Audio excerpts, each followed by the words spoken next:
Most transit agencies around the world have a last run of the night. Sometime around midnight or 2 a.m., most transit agencies shut down for the next 3 to 4 hours before continuing to run service again the next day. It seems to make sense, right? It gives the agency some time to do maintenance and also gives a good separated time for ticketing like day passes. But as a user of transit, this gap can be absolute hell. If you miss that last run of the night, you're out of luck. Either you gotta walk, bike, call a rideshare, or wait until service starts up again in a few hours to get to your destination. It's a real pain felt by transit users all around the world, but it doesn't have to be this way. In a few cities around the world, there is no final run of the day. Transit runs all day, 24/7. But why do only a few cities around the world do this? And is there any hope of getting other cities to run transit all day?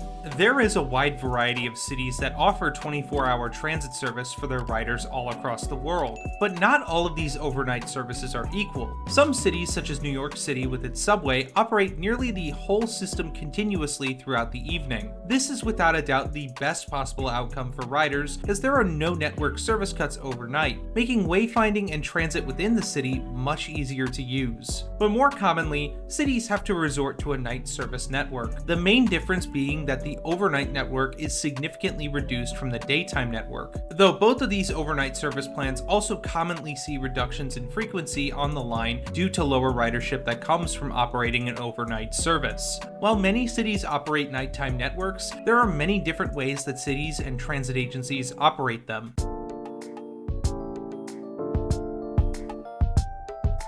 LA has kind of this bad reputation for lacking transit and being very car dependent, but the city itself is actually home to a fairly robust nighttime transit network. LA has probably the most dense and frequent nighttime bus network out of any city in North America outside of New York City. This ability to be able to hop onto a bus at night and get around the city without having to worry about service stopping is a huge advantage over many other cities that offer similar levels of transit density during the day. The major downside of LA's overnight service is that it lacks any sort of rail service within the network, as it ends fairly early for a city of its size. LA could improve its nighttime network by possibly adding its heavy rail lines like the B and D to run overnight. While LA lacks any overnight rail service, it still has many bus routes operating overnight, which is more than some other cities have at all. Chicago is another one of the few cities in North America that has some of its metro network operating overnight service. While the city has 8 L lines, only 2 of them operate full overnight service, while most of the other lines in the city end their service around 2 a.m.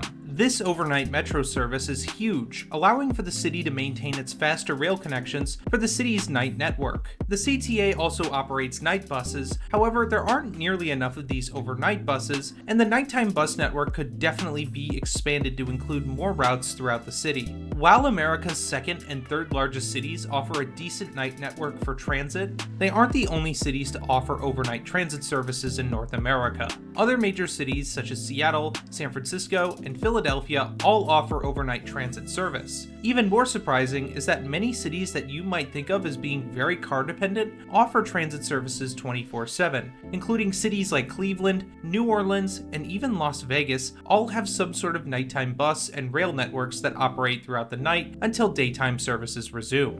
These services are incredibly important for cities to run, not just from a service point for riders wanting to get places at different times of the day, but also from the perspective of how we perceive the main focus of our public transit services. Over the past half century, transit in North America has been for the most part seen as a way for people to get to and from their 9-to-5 jobs in the center of the city. But public transportation is meant for more than just this. For one, many people do not work the typical 9-to-5 job anymore, and many people have always worked jobs that have not typically aligned with the way that transit agencies have scheduled service, causing people to choose other means of getting to their work rather than taking public transit. But transit is meant for more than just getting to work. Transit is meant to get us around our cities. While this does include jobs, it also includes the multitude of other reasons that anyone would get around their own city for.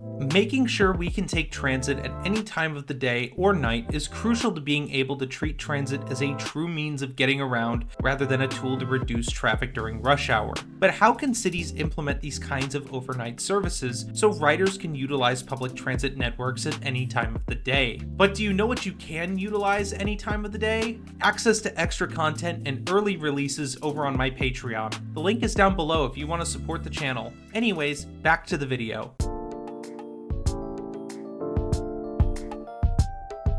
Transit agencies in North America often have to deal with a lot of hurdles to get transit operating during the daytime, and even more so during the overnight hours if they want to maintain or expand service. And one of the biggest problems with overnight service is staffing. Agencies who are already in fairly large hiring shortages would have to hire new staff to operate in these overnight hours. And if you've ever worked overnight or at an early morning job, you know how tough this can be. This wouldn't be just for drivers and train operators either, as agencies would still have to hire staff to do dispatch work and conduct security on board the transit system overnight. While they wouldn't need as many employees, as the overnight transit networks usually reduce the amount of lines running and the frequency of those lines that are running, it can still be difficult to hire people for these roles, and so it would likely take a while before a full team of workers for an overnight shift could be hired on. Another one of the major issues that comes along with night service is maintenance. This would mostly be an issue towards agencies that operate rail overnight, but many of the transit agencies that don't operate a 24-hour rail transit service will do a lot of track and overhead catenary maintenance at night to avoid causing additional delays to transit during the daytime.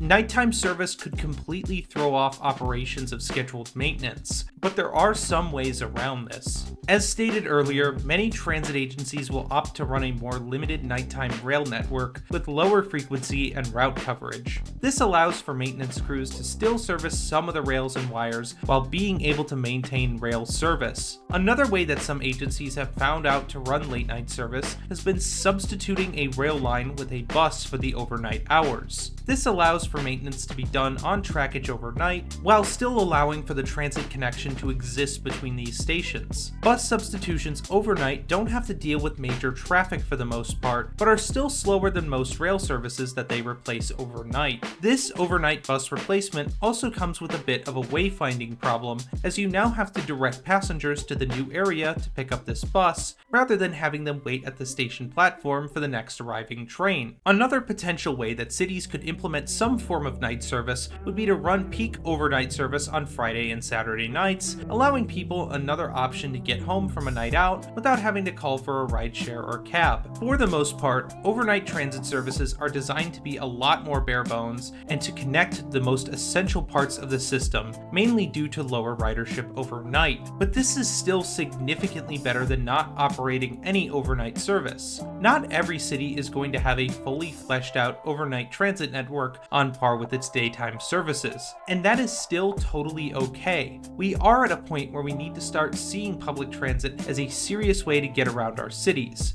Sure, you might not be using the overnight bus service, but many people in and around our cities would benefit massively from it. Many people who work late into the night or start early in the morning would finally have access to public transportation to get to and from work, but also other situations, like people coming home from a night out, or people getting into the city from a late night flight or train. The uses for overnight transit still exist, and if we want to prove that public transportation is more than just a system for commuting and can actually be used to improve our daily lives, then investing in overnight transit service is a great way to make our cities better places to live. But what do you think about overnight transit service? Does your city have it? Or if not, how would overnight transit services benefit you? Let me know down in the comments below. And if you enjoyed this video, be sure to like and subscribe. I want to thank all of my patrons for making videos like these possible. And if you want to support the channel and get access to extra content like early access to videos, your name in the credits, and more, then the link is down below. Thank you so much for watching, and as always, I'll see y'all on the next one.